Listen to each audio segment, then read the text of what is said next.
Hello everyone, this is वैब हवियर and I welcome you all to my YouTube channel. So आज हम advance problem series part 47 शुरू कर रहे हैं, जिसमें हमने ज्योमेट्रिकल ऑप्टिक्स पर बेस्ड एक बढ़िया सवाल चुना है।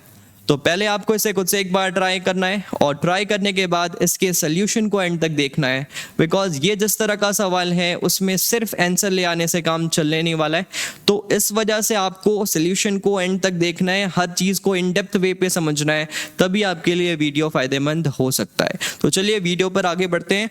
और प्रॉब्लम स्टेटमेंट देखने से पहले मैं एक बार आपको इन्फॉर्म कर दूं कि हमने हमारे ऐप पर मैकेनिक्स के कंप्लीट थ्योरी प्लस प्रॉब्लम्स को कवर अप किया है, जिसमें कि हमने थ्योरी के अंदर बिल्कुल जीरो लेवल से शुरू करते हुए एडवांस प्लस लेवल तक की चीज़ों को डील किया है। और एडवांस प्लस लेवल चीज़ों को डील करते हुए हमने एडवांस प्लस लेवल प्रॉब्लम्स भी इस थ्योरी के अंदर इंक्लूड किए हैं फ्रॉम ऑल गुड सोर्सेज, जैसे पाथफाइंडर के बहुत सारे अच्छे क्वेश्चंस और भी बढ़िया बढ़िया सोर्सेज से बढ़िया बढ़िया सवाल आपको थ्योरी के अंदर ही मिल जाने वाले हैं with systematic PDFs. Systematic PDF मतलब हर लेक्चर का आपको पीडीएफ मिलेगा, पीडीएफ के साथ आपको इन प्रिंट क्वेश्चंस उसमें मिलने वाला है। तो आप एज अ प्रॉब्लम सॉल्विंग भी इसको एक तरह से यूटिलाइज कर सकते हैं। और साथ में अगर मैं प्रॉब्लम सॉल्विंग सेशंस की बात करूं, इसमें और इंक्लूडेड क्या है प्रॉब्लम सॉल्विंग सेशंस जो कि अभी फिलहाल चल रहे हैं। और प्रॉब्लम सॉल्विंग सेशंस में हम ऐसा करते हैं कि आपको पीडीएफ के थ्रू क्वेश्चंस दे दिया जाएगा, फिर उसका सोल्यूशन धीरे धीरे अपलोड होता है और उसके सॉल्यूशंस में आपको किस जगह से सवाल मिलने वाले हैं, तो वो क्वेश्चंस आपको मिलने वाले हैं AITS से, पजलिंग प्रॉब्लम से, पाथफाइंडर से, और भी कुछ अच्छे बुक्स हैं जिससे कि आपको सवाल निकाल कर इस पे मिल रहा है, जो कि आपके जेईई एडवांस एग्जामिनेशन के लिए काफ़ी ज़्यादा इंपॉर्टेंट हो सकते हैं। तो इनमें से एक दो सवाल मैंने अपने प्रीवियस 2 पार्ट में कवर अप किया है, तो एक बार आप जाकर चेक कर सकते हैं कि किस लेवल के क्वेश्चन इस पे हम डील कर रहे हैं। और अब मैं इम्पॉर्टेंट, इससे ज़्यादा इम्पॉर्टेंट अगर एक बात करूं तो वो हमारे ऑनगोइंग कोर्स है। ये हमारी ऑनगोइंग कोर्स है और जेईई एडवांस 2024 तो ठीक है करीब आ चुका है, बट अगर अभी भी आप चाहते हैं कि आप ये पोर्शन कवर अप करके अपने 4-5 क्वेश्चंस, जो 4-5 क्वेश्चंस हो सकते हैं हमारे जेईई एडवांस के, उसको आप पक्का श्योर शॉट करना चाहते हैं तो अभी भी आप मेहनत कर सकते हैं इस कोर्स में। बट अगर मैं 2025 वालों के लिए बात करूं तो इससे बेहतर थ्योरी, इससे बेहतर कलेक्शंस ऑफ क्वेश्चंस आपको कहीं नहीं मिलने वाला है, कहीं नहीं मिलने वाला है। अभी हम ऑप्टिक्स कर रहे हैं, ज्योमेट्रिकल ऑप्टिक्स, जिसमें हम 18 लेक्चर कर चुके हैं, 18 लेक्चर्स हम अभी तक कंप्लीट कर चुके हैं। और इन 18 लेक्चर्स में बहुत सारे प्रॉब्लम्स सॉल्विंग क्लास भी हमारे हो चुके हैं और हर एक चीज़ को बहुत प्रॉपर मैनर में हमने अभी तक पढ़ा है।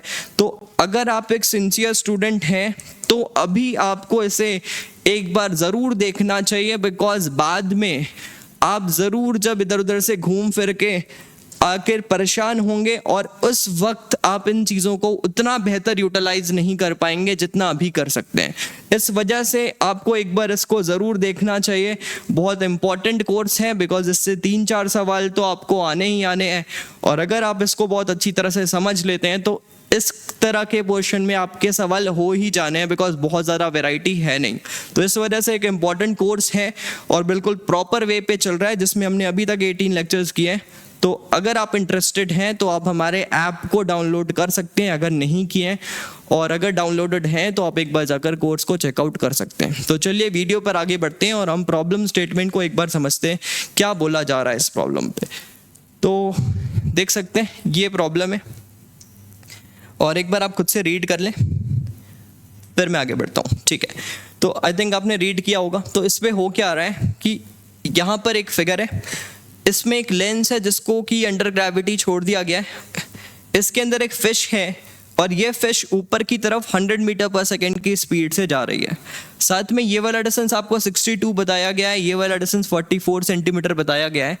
और आपको बताना है the velocity with which the fish appears to move with respect to the lens to an observer, तो इस ऑब्जर्वर को फिश किस स्पीड से आता हुआ दिखेगा उसके बारे में बात करना है। वो लेंस के थ्रू देखने वाला है observer at t is equals to 0.2 second. वो क्या होने वाला है, एक इंटीजर टाइप क्वेश्चन है, तो आप इसकी वैल्यू को यहाँ पर n की वैल्यू आपको आइडेंटिफाई करनी है। आई होप आप क्वेश्चन समझ चुके होंगे। तो चलिए इसके सोल्यूशन वाले पार्ट पर आगे बढ़ते हैं। तो सोल्यूशन को अगर हम ध्यान से देखें तो इसमें एक लेंस है और साथ में अगर हम ध्यान से देखें तो यहाँ पर कुछ ऐसा वाटर फिल्ड कंटेनर है या फिर सी है, जो भी बोल लो आप, और यहाँ पर फिश 100 सेंटीमीटर्स पर सेकेंड की स्पीड से ऊपर जा रही है पानी के अंदर। ठीक है, लेंस को भी रिलीज कर दिया गया है, लेंस को भी रिलीज किया गया है और बिल्कुल फ्री फॉल कर रहा है, ये बिल्कुल फ्री फॉल कर रहा है और इसका जो एक्सिस है ये बिल्कुल ऐसा ही रहने वाला है, वो चेंज नहीं होगा, ये बिल्कुल फ्री फॉल कर रहा है। और फिर यहाँ पर एक ऑब्जर्वर है और इस ऑब्जर्वर को इस फिश की स्पीड वगैरह के बारे में बात करनी है हमें, इस ऑब्जर्वर के लिए फिश की स्पीड के बारे में बात करनी है। तो चलिए एक बार चेक करते हैं कैसे देखेंगे इसे। तो सबसे पहली चीज़ अगर मैं आपको बोलूं कि ये जो फिश है अभी मान लो इस पर्टिकुलर टाइम पर इस जगह पर है, तो इससे जो रेज निकल रहे हैं वो कैसे जा रहे होंगे, ऐसे। एक रे तो ऐसा जा रहा होगा, दूसरा रे ऐसा जाके मान लो अवे जा रहा है। तो ये मैं नियर नॉर्मल सारी चीज़ों को मान रहा हूँ, बट फिगर में मैंने थोड़ा से दूर बनाया है। ठीक है, ये ऐसा कुछ चला गया और अगर ये कुछ ऐसा चला गया तो आप इनको जब बैकवर्ड प्रोड्यूस करेंगे तो आपको देखने को मिलेगा कि कहीं यहाँ पर इसका इमेज आ रहा है। तो ये इमेज है क्या, ये इमेज क्या है कि यहाँ पर अगर लेंस पे या फिर मान लो इस हवे पर, एयर पे अगर कोई भी एक ऑब्जर्वर है, एयर पे अगर कोई भी एक ऑब्जर्वर है, लेंस को मत मानो, लेंस के ऊपर जो ऑब्जर्वर है उसके लिए बात नहीं कर रहा हूँ, इस हवे पर अगर कोई भी एक ऑब्जर्वर है तो इससे ये वाले रेज ही मिलने वाले हैं। मतलब इस ऑब्जर्वर के हिसाब से फिश का पोजीशन ये है, इस ऑब्जर्वर के हिसाब से फिश का पोजीशन ये है। तो अगर मैं लेंस को थोड़ी देर के लिए रुका हुआ मान लूं तो मैं बोल सकता हूं कि अगर लेंस रुका हुआ है तो लेंस को भी फिश यहां पर ही दिखने वाला है, लेंस को भी फिश यहां पर ही दिखने वाला है। अच्छा, तो ये वाला डिस्टेंस वगैरह हम बहुत इजीली कैलकुलेट कर सकते हैं, ये डिस्टेंस वगैरह हम बहुत इजीली कैलकुलेट कर सकते हैं। तो अगर मैं आपको बोलूं ये सरफेस है वाटर का और ये वाला जो डिस्टेंस है लेट अस से कि ये डी डैश है, डी डैश है एपरेंट वाला डिस्टेंस, और ये वाला जो डिस्टेंस है लेट अस से कि ये डी है, इस डिस्टेंस को आप डी बोल लो। तो एक डी है और दूसरा डी डैश है, दोनों के बीच में कोई रिलेशन पता है क्या आपको? हाँ, बिल्कुल पता होना चाहिए कि D dash by D is equals to mu two by mu one. Mu two होता है जिसमें रे आफ्टर रिफ्रैक्शन गई है, तो किस पे गई है, एयर पे गई है। और म्यू वन की अगर बात करें तो वाटर से आ रही थी, इस वजह से 4/3, तो ये कुछ 3/4 हो गया। और डी डैश की अगर बात करें तो डी डैश हो गया है 3/4 टाइम्स ऑफ डी, और डी इज जो भी इसका डिस्टेंस था यहाँ पर, डी जो भी डिस्टेंस था वो डिस्टेंस हमें यहाँ पर देखना है। तो चलिए एक बार ये डी की वैल्यू कैलकुलेट करते हैं कि time is equals to 0.2 seconds पे इसका डी क्या है। पहले तो ये कैलकुलेट कर लेते हैं कि टाइम 0.2 सेकेंड पे ये कितना ऊपर है कितना नीचे है। तो एक बार पहले फिगर देखते हैं, ये पहले कहाँ पर था, किस डिस्टेंस पे था, टाइम 0 पे 44 और ये 62, एक 44 है और दूसरा 62 है। चलिए साथ में यहाँ पर ही कैलकुलेट कर लेते हैं। जो फिश है वो पानी के अंदर 100 मीटर पर सेकेंड की स्पीड से ऊपर जा रहा है, 100 सेंटीमीटर्स पर सेकेंड की स्पीड से ऊपर जा रहा है, बिल्कुल सही है। तो 0.2 सेकेंड्स में, 0.2 सेकेंड्स में ये कितना डिस्टेंस कवर अप कर लेगा? तो distance is speed into time use कर रहा हूँ, तो 100 इंटू 0.2 विच इज 20 सेंटीमीटर्स। तो ये 20 सेंटीमीटर ऊपर चला जा चुका है। मतलब अब इसका सरफेस से जो डिस्टेंस है वो 24 है, एक्चुअल डिस्टेंस 24 है। और ये जो लेंस है ये फ्री फॉल कर रहा है, तो ये कितना डिस्टेंस कवर अप कर चुका होगा? s is equals to half into AT square. Acceleration due to gravity को सेंटीमीटर्स पर सेकेंड स्क्वायर पे लिख लेते हैं, तो 1000 इंटू T स्क्वायर, तो 2/10 इंटू 2/10 ऐसा कुछ होने वाला है, इसको आप कैंसिल वगैरह कर सकते हो, एक 2 को कर सकते हो। तो यहाँ से भी ये भी 20 सेंटीमीटर नीचे आ चुका है, और 20 सेंटीमीटर इसके नीचे आने से ये डिस्टेंस बचता है 62 माइनस 20 विच इज 42 सेंटीमीटर्स। और ये जो फिश है वो अभी सरफेस से कितने डिस्टेंस ऊपर है, नीचे है, सॉरी, वो कितने डिस्टेंस नीचे है, 24 सेंटीमीटर। तो चलिए हमारे पास अभी जो कंडीशन है फिलहाल उसकी बात करें तो ये डी की वैल्यू, इस डी की वैल्यू 24 है, और ये वाला जो डिस्टेंस है दैट डिस्टेंस इज 42 सेंटीमीटर। ये डिस्टेंस 42 सेंटीमीटर है। इस इंस्टेंट की बात कर रहा हूँ, इस इंस्टेंट पे ऐसा कुछ है। बिल्कुल ठीक है, समझ में आया। इसके बाद इंपॉर्टेंट चीज शुरू होता है, इसके बाद इंपॉर्टेंट चीज शुरू होता है। तो क्या ये फिश इस मैन को 100 की स्पीड से ही ऊपर आती हुई दिख रही होगी? क्या ये बात सही है? तो आपका आंसर होगा नहीं, ये ऐसा नहीं है। बिकॉज फिश तो एक्चुअल में उसे दिख कौन रहा है, आए, उसे फिश तो दिख नहीं रहा है, फिश उसको इस जगह पर दिख रहा है। और वो क्या 100 से ऊपर आता हुआ दिख रहा होगा? नहीं, 100 से ऊपर आता हुआ नहीं दिख रहा होगा, वो किसी और स्पीड से आता हुआ दिख रहा होगा। तो अब हमें कैलकुलेट करना पड़ेगा कि इस ऑब्जर्वर के लिए फिश किस स्पीड से ऊपर आ रही है, इस ऑब्जर्वर के लिए फिश किस स्पीड से ऊपर आ रही है, पहले ये चेक करना पड़ेगा।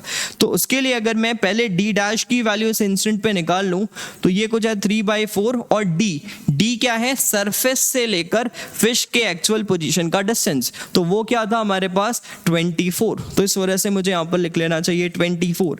तो ये कुछ हो जाता है आपका 18 सेंटीमीटर, ये कुछ हो जाता है 18 सेंटीमीटर।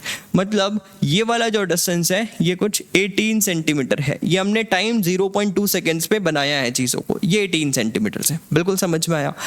अच्छा, अब हमें क्या कैलकुलेट करना है कि इस ऑब्जर्वर के हिसाब से फिश किस स्पीड से ऊपर आ रहा है, इस ऑब्जर्वर के हिसाब से फिश किस स्पीड से ऊपर आ रहा है। तो इस ऑब्जर्वर को अगर देखें तो फिश किस डिस्टेंस पे दिख रहा है, ये कोई कॉमन डिस्टेंस, ये कोई न्यूट्रल डिस्टेंस, सपोज एस, और ये डिस्टेंस आपका चेंज हो नहीं रहा है, साथ में D dash, S plus D dash इसका पोजीशन है ना, फिश का position with respect to this observer is S plus D dash. S तो चेंज नहीं हो रहा है, मतलब rate of change of D dash ही वो स्पीड है जिससे कि आपको ये फिश ऊपर आता हुआ दिख रहा होगा। इस ऑब्जर्वर को फिश जिस स्पीड से आता हुआ दिख रहा होगा that is rate of change of D dash, because S वाला डिस्टेंस तो आप बोल सकते हैं कांस्टेंट है।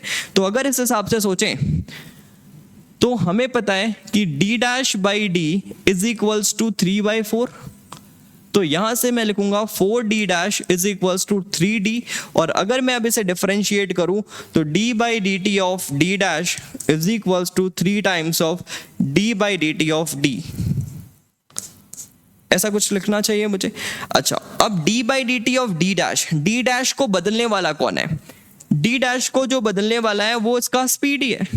तो हमने मान लिया कि ये ऊपर किसी vi की स्पीड से जा रहा है, जो कि हमें कैलकुलेट करना था। हमने मान लिया ये vi की स्पीड से ऊपर जा रहा है, तो वो vi की स्पीड अगर देखें तो वही आपका d बाई डी डैश है, और ये माइनस vi लिख रहा हूं बिकॉज d डैश को ये कम कर रहा है, इस वजह से माइनस vi लिख रहा हूं। साथ में 4 तो है ही, और यहां पर 3 times of d by D T of d। अच्छा, d का रेट ऑफ चेंज, d क्या है? d है फिश का एक्चुअल पोजीशन सरफेस से, फिश का एक्चुअल पोजीशन सरफेस से, और उसे कौन चेंज करने वाला है? फिश के 100 सेंटीमीटर से जो ऊपर जा रहा है उसकी वजह से ही उसका एक्चुअल पोजीशन सरफेस से चेंज हो रहा है। तो इस वजह से इसका डेरिवेटिव को मैं लिखूंगा -100, और अगर मैं इसे फर्दर सॉल्व करूं तो vi की वैल्यू आपको यहां से आती हुई दिख रही है 75 सेंटीमीटर्स पर सेकेंड।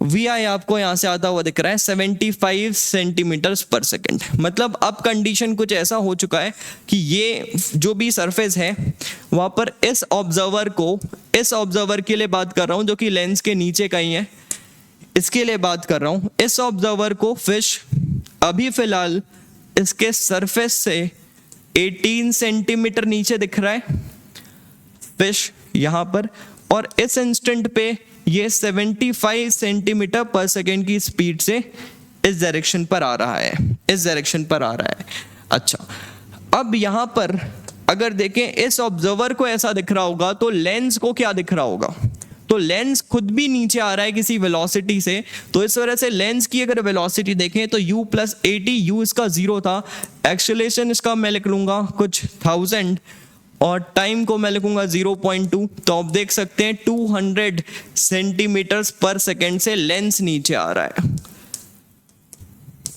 तो with respect to lens, lens के हिसाब से ये fish with respect to lens अगर बनाऊं तो फिर क्या दिखने वाला है, एक बार चेक करते हैं। With respect to the lens क्या दिखने वाला है,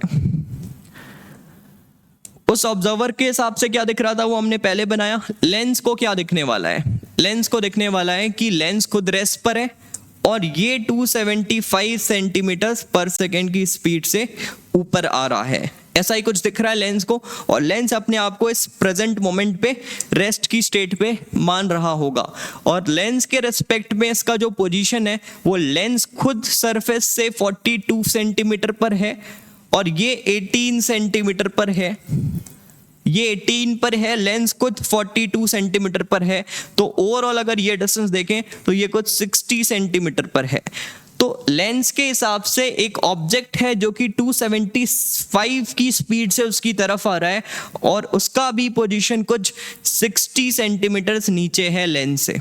ऐसा ही तो कुछ हो रहा है, बिल्कुल ऐसा कुछ हो रहा है। तो अगर ऐसे हिसाब से देखें तो मुझे पता है कि लेंस इसका इमेज बना रहा होगा, लेंस पे ये रेज तो पड़ रहे हैं, ये सारे रेज तो लेंस पे ही पड़ रहे हैं जो इससे आ रहे हैं, और ये सारे रेज इधर से कुछ रिफ्रैक्ट वगैरह हो रहे होंगे लेंस से और उसका इमेज बन रहा है, और वो इमेज जो भी बन रहा होगा लेंस से रिफ्रैक्ट होने के बाद वही तो इस वाले ऑब्जर्वर की आंखों पर पड़ रहा है। मतलब लेंस का जो भी इमेज का रेट ऑफ चेंज है वही वो ऑब्जर्वर देखने वाला है।